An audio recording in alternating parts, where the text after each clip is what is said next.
It will help us to know what to do and what not to do with the Beatitudes if we can discover what Jesus himself was doing with them. That should be the key to understanding them. For after all, they are his Beatitudes, not ours, to make of them what we will. And since great teachers and leaders always have a coherent message that they develop in an orderly way, we should assume that his teaching in the Beatitudes is a clarification or a development of his primary theme in this talk and in his life, the availability of the kingdom of the heavens.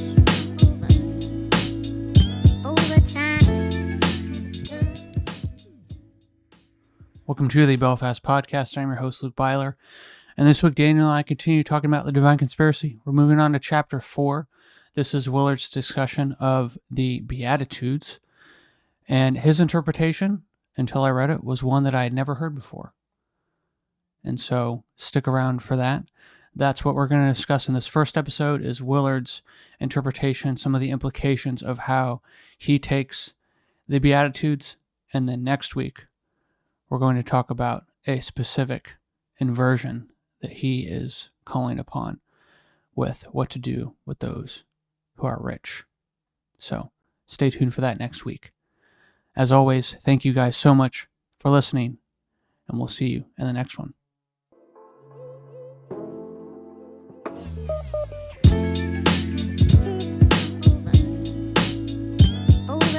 We are continuing our discussion of the divine conspiracy. We are now in chapter 4. Chapters 1 through 3 are really Willard's prelude to a lot of the reason that he wrote the book, being our flying upside down, the loss of morals connected to life and our culture, with that then being the moralization of the gospel, the gospels of sin management, and in chapter 3, dealing with the reality he sees Jesus as believing, and I think the biblical reality of our God-bathed world. And now we move on to the meat of the book as he starts to break down the Sermon on the Mount for us. So if it hasn't been clear before and other things that I've said, just know that most of this book is Willard's dissertation on the Sermon on the Mount. So if you want biblical passages or a biblical set to read as you read the Divine Conspiracy, let it be the Sermon on the Mount. Best place to start with any, the beginning is the time to get the balances correct. This every sister of the Bene Gesserit knows. So to begin your study of the Sermon on the Mount, let us start in the Beatitudes. So, Daniel, do you want to go ahead and read the Beatitudes for us?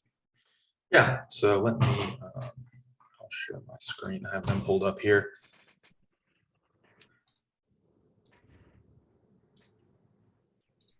Is that coming through all right? Yes, it is. All right, so the start of the Sermon on the Mount, the Beatitudes, Matthew chapter 5. Now, when Jesus saw the crowds, he went up on the mountain, and after he sat down, the disciples came to him, and he opened his mouth and began to teach them, saying, Blessed are the poor in spirit, for theirs is the kingdom of heaven. Blessed are those who mourn, for they will be comforted. Blessed are the gentle, for they will inherit the earth. Blessed are those who hunger and thirst for righteousness, for they will be satisfied. Blessed are the merciful, for they will receive mercy. Blessed are the pure in heart, for they will see God. Blessed are the peacemakers, for they will be called sons of God. Blessed are those who have been persecuted for the sake of righteousness, for theirs is the kingdom of heaven. Blessed are you when people insult you and persecute you, and falsely say all kinds of evil against you because of me. Rejoice and be glad, for your reward in heaven is great. For in this same way they persecuted the prophets who were of old, or who were before you. All right. So something that's interesting to point out in reading the Beatitudes, the central question, you could say, of this chapter in Willard is which life is the good life in Jesus' estimation? What makes a good life? Is the good life only available to certain people, or is it available to everyone? The life of heaven, you could say. And then a subset of that question, which is something we'll get to more next week, but who is really a good person? And so with these questions in mind, what happens to a lot of people is that we read the lists of the Beatitudes and think that is a desirable state to be in. Those conditions, because they come with blessing from God, are something to strive for. Shocker. Willard thinks you're wrong. So after he poses the question of, how is this read? How do we read it? What does it mean for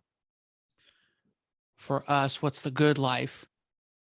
He goes into why he thinks that this is not the case. So he says, let me pull it over here. He says this: the Beatitudes of Jesus drive home his answer to this question. What is the good life? Who is it available to? What makes a good person? They are among the literary and religious treasures of the human race, along with the Ten Commandments, the 23rd Psalm, and the Lord's Prayer, and a very few other passages from the Bible. They are acknowledged by almost everyone to be among the highest expressions of religious insight. We can savor them, affirm them, meditate upon them, and engrave them on plaques and hang on our walls. But the major question remains: how are we to live in response to them? This is not an idle question. Misunderstanding of the blesseds given by Jesus in Matthew 5 and Luke 6 have caused much pain and confusion down through the ages and continue to do so today. Strangely enough, his blesseds have not uniformly been a blessing. For many, they have proved to be nothing less than pretty poison. Once after I spoke on the Beatitudes, a lady approached me expressing great relief at what she had just heard. We'll get to his interpretation of them near the end here. She told me her son had dropped his Christian identification and left the church because of the Beatitudes. He was a strong, intelligent man who had made the military his profession. As often happens, he had been told that the Beatitudes, with its list of the poor, the sad, the weak, and the mild, were a picture of the ideal Christian. He explained to his mother very simply, "That's not me. I can never be like that." Certainly, this man was not perfect as he stood and could have made several changes for the better, but is that what we're supposed to do with the Beatitudes? Be like that? Frankly, most people think so. I know I have for a long time. But they could hardly be more mistaken. More common than such outright rejection of Christianity, so understood, is a consistent burden of guilt consciously borne for not being or not wanting to be on the list of the supposedly God preferred. This kind of guilt also feeds a morbid streak that unfortunately persisted into historical Christianity and has greatly weakened its force for good in history and in individual lives. On the other hand, pride often visibly swells in those who think of themselves as conforming to the blesseds. So Willard argues it's not a state to which you should aspire to be. It is an identification that the kingdom is available to anyone. Yeah, I'll just read that next paragraph real quick, Okay. Because I think that's where he makes that transition. It will help us to know what to do and what not to do with the Beatitudes if we can discover what Jesus himself was doing with them. That should be the key to understanding them. For after all, They are his Beatitudes, not ours, to make of them what we will. So we can't interpret them with our truth to power. Is that what you're saying, Willard? Or our truth to poverty. Or that. We'll get into that later. That was good foreshadowing.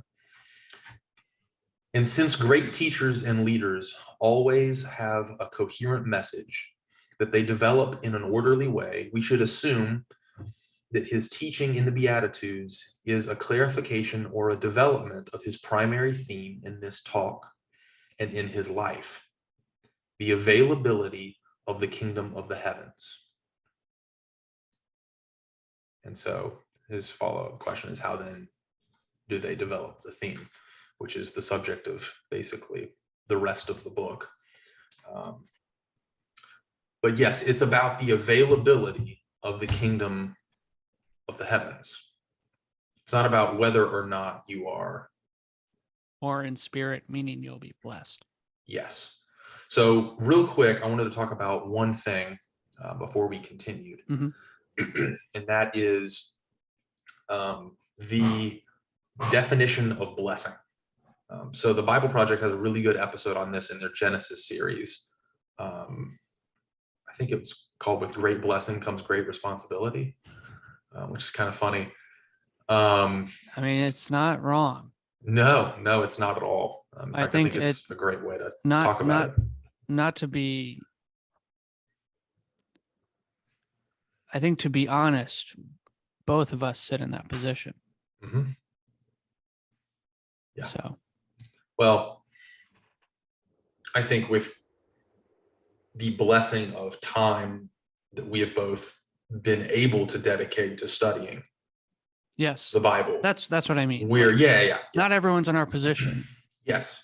And so I think one of the reasons why I feel compelled to do this podcast is because I feel a responsibility with the studying that I've done to say something and to teach something and to bring something to other people that will hopefully help them as I have been helped by this time.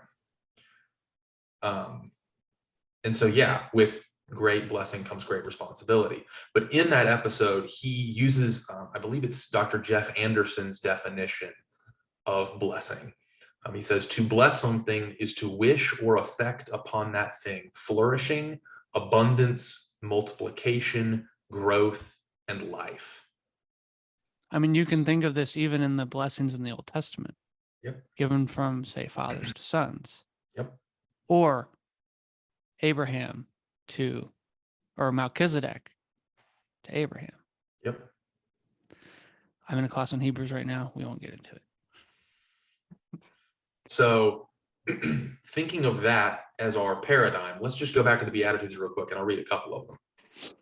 Blessed are the poor in spirit, for theirs is the kingdom of heaven. Okay, so you're poor in spirit, meaning you don't have much, maybe like religious fervor or religious knowledge or ability, but yours is the kingdom of heaven. Blessed are those who mourn, for they will be comforted. Blessed are the gentle, for they will inherit the earth. Okay, so you're starting at this really low place, but yours is going to become this not really low place. And so you can see this, Jesus is saying, and we'll get into this in a second, I might be overreaching our outline here, but Jesus is saying that not you are blessed because, and I'll just read, I think this one line makes this super clear. Not that you are blessed because you are in this poor state. You are blessed because you will not necessarily be called to stay there. Let's, like verse 4, I think makes this most explicit. Although verse 3 really does too, like I just highlighted with blessed are the poor in spirit, for theirs is the kingdom of heaven. You can't have the kingdom of heaven, this spiritual reality that exists here on earth, without growing in spirit. Yeah, and remain poor in spirit, right? Those two things are oxymoronic. And there are a lot of people who would say, no, that's exactly the point. Jesus is the last shall be first, the first shall be last. Humble, lowly. Yeah. I also think that's a misreading of poor in spirit, by the way, but saying that that's someone who's humble and lowly. And yes. And I think we'll touch on that verse explicitly in a little bit. So I'll save that for then. But suffice it to say that I think, I'll read verse 4. Blessed are those who mourn, for they will be comforted. You were comforted in your mourning. Who's doing the comforting?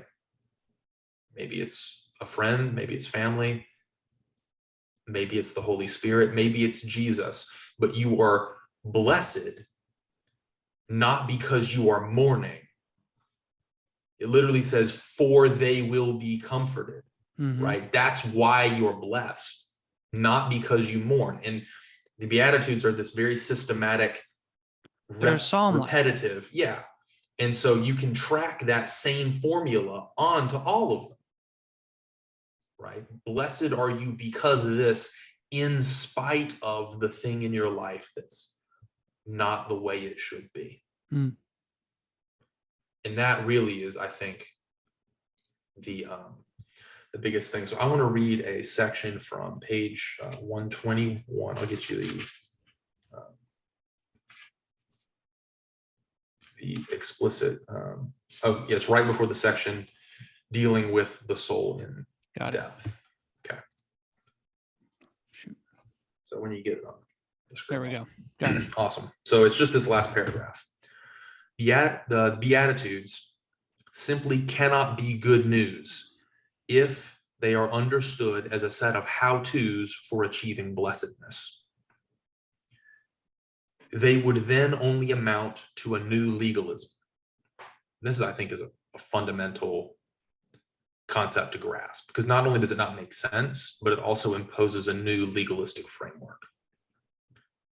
They would not serve to throw open the kingdom, anything but. They would impose a new brand of Pharisaism, a new way of closing the door, as well as some very gratifying new possibilities for the human engineering of righteousness. Human engineering of righteousness. So let's just think right now. Sin management. About all of the ways that the Beatitudes that we've heard, or that in the section that you read in Pretty Poison, right? This guy who leaves the faith because I can't be that. I can't be that. Because we've put them up as a new form of human engineered righteousness. You meet the standard of poor in spirit. You meet the standard of the mourner. You do those things because if you don't, you're not a good Christian. And I think that is an awful misunderstanding of what it means to be a Christian, and a very poor understanding of the Beatitudes.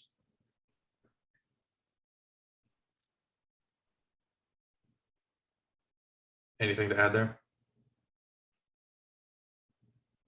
I think this could branch off. I don't want this to branch off, but just food for thought.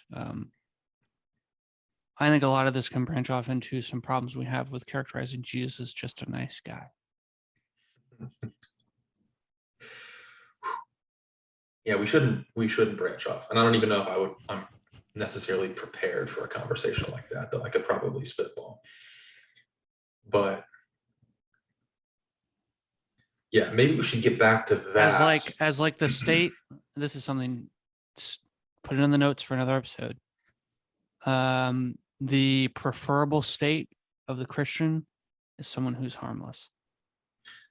Yeah, so I was going to say, let's get back to that concept when we talk about pacifism and using Lewis, way to worry, all of that stuff. So we'll bookmark that for later, everyone. And I just kind of showed our hand a little bit as to what's coming. That's fine. Anyway. I mean, we'll definitely get into it, I think, in our next book too. So probably that makes sense, actually. Okay, so next section that I want to read is going back a little bit to page 116, under the section Spiritual Zeros. But I'm going to be at the end of that section, the last 2 to 3 paragraphs. Gotcha.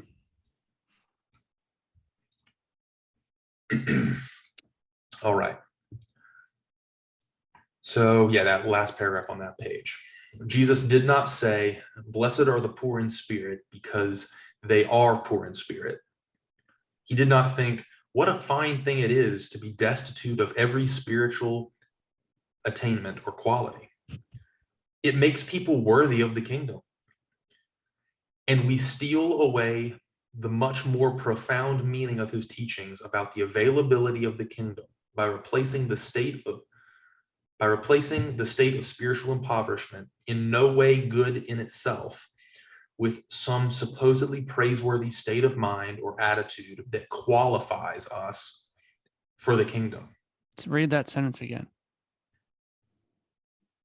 And we steal away. Steal away the much more profound meaning of his teaching about the availability of the kingdom by replacing the state of spiritual impoverishment, in no way good in itself, with some supposedly praiseworthy state of mind or attitude that qualifies us for the kingdom. There's your quote for next week.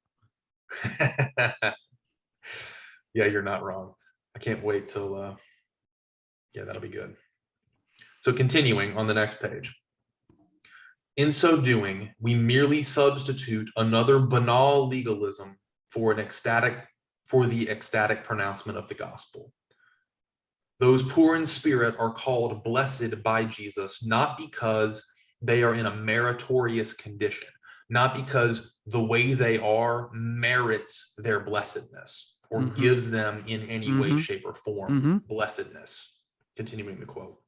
But because precisely in spite of and in the midst of every so deplorable condition, the rule of the heavens has moved redemptively upon and through them by the grace of Christ. And this is one of the aspects, I think, of grace alone theology that is very helpful and that we somehow miss, right? We want to say, oh, grace alone, no works at all. We had a whole episode diving deep, or probably several, diving deep into our thoughts based on a paper I wrote on that topic. All of that still stands. But I do think it's worth noting that we are allowed into the kingdom in spite of our being poor in spirit, in spite of us being in a state of mourning, in spite of us being gentle and constantly being run over by others. It's because, not because we are these states, but because the grace of Jesus reaches us in these lowly states and calls us out of them. We can choose, and I will stand firm on this like I did in that episode, we can choose whether or not we will accept that. Will we live in the trust of Jesus as King? But it's not about a state that we are in before that. That's not what it is at all.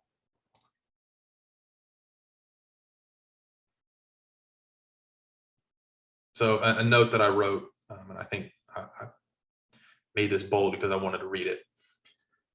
A good contextual translation of the Beatitudes would be, blessed are those who we think are beyond the possibility of being blessed. And it is directly because of Jesus' presence with them that they are blessed. As we've been having this conversation, this kept ringing in my head. And you can tell me what you think of this here in a minute. It might be something that you want to flip soon, which I think might provide some good context. This is Screw Tape. And so let's say this.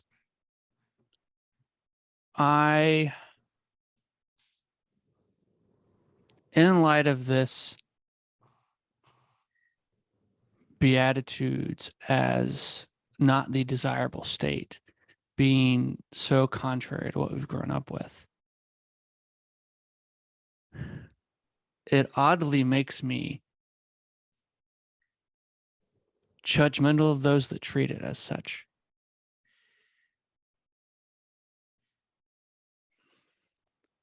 And that's part of my own issues. So I guess because as you've been talking, as we've been saying this, all the things we've said before about, the Holy Spirit not being your key to interpret the Bible, that's what I see as like the poor in spirit mentality is like what I see as the part of the problem with the anti-intellectualism that has pervaded much of evangelicalism. It's those kinds of things that I think are the consequence of taking these things in a certain way that they are. Now,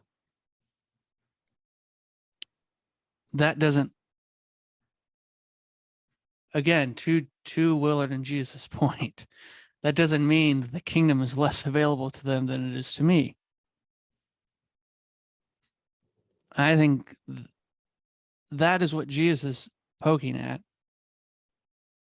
And I think that's something that I struggle with. So I'll read this. This is letter 2. My dear Wormwood, I note with grave displeasure that your patient has become a Christian. Do not indulge the hope that you will escape the usual penalties. Indeed, in your better moments, I trust you would hardly even wish to do so. In the meantime, we must make the best of the situation. There is no need to despair. Hundreds of these adult converts have been reclaimed after a brief sojourn in the enemy's camp and are now with us. All the habits of the patient, both mental and bodily, are still in our favor. One of our great allies at present is the church itself. Do not misunderstand me. I do not mean the church as we see her spread out through all time and space and rooted in eternity, terrible as an army with banners. That, I confess, is a spectacle which makes our boldest temptations uneasy, but fortunately it is quite invisible to these humans. All your patient sees is the half-finished sham Gothic erections on the new building estates. When he goes inside, he sees the local grocer, with rather an oily expression on his face, bustling up to offer him one shiny little book containing a liturgy which neither of them understands, and one shabby little book containing corrupt text of a number of religious lyrics, mostly bad, and in very small print. When he gets to his pew and looks around him, he sees just that selection of his neighbors, whom he has hitherto avoided. You want to lean pretty heavily on those neighbors. Make his mind flit to and fro between an expression like the body of Christ and the actual faces in the next pew. It matters very little, of course, what kind of people the next pew really contains. You may know one of them to be a great warrior in the enemy's side, no matter.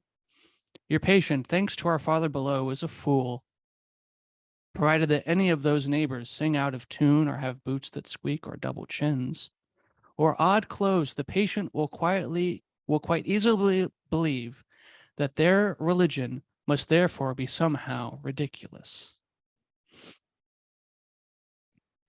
At his present state, you see, he has an idea of Christians in his mind, which he supposes to be spiritual, but which, in fact, is largely pictorial. His mind is full of togas and sandals and armor and bare legs, and the mere fact that the other people in church wear modern clothes in a real, though of course an unconscious, is of course an unconscious difficulty to him.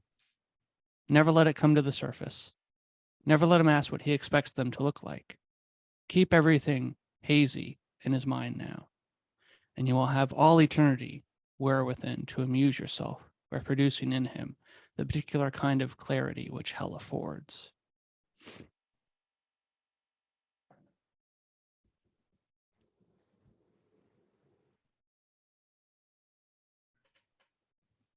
I think the phrase, it doesn't matter how they actually are. It matters what he thinks of them. And so I just want to bring that up to say, I struggle with this, the opposite of what Willard is talking about here. As someone who doesn't see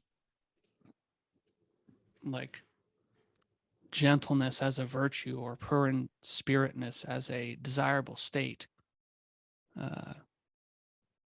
those that want to proclaim certain things irritate me, and maybe rightfully so.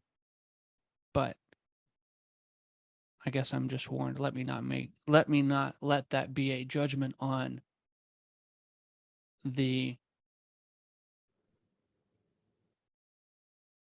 actuality of that person's faith or the availability of the kingdom to such a person.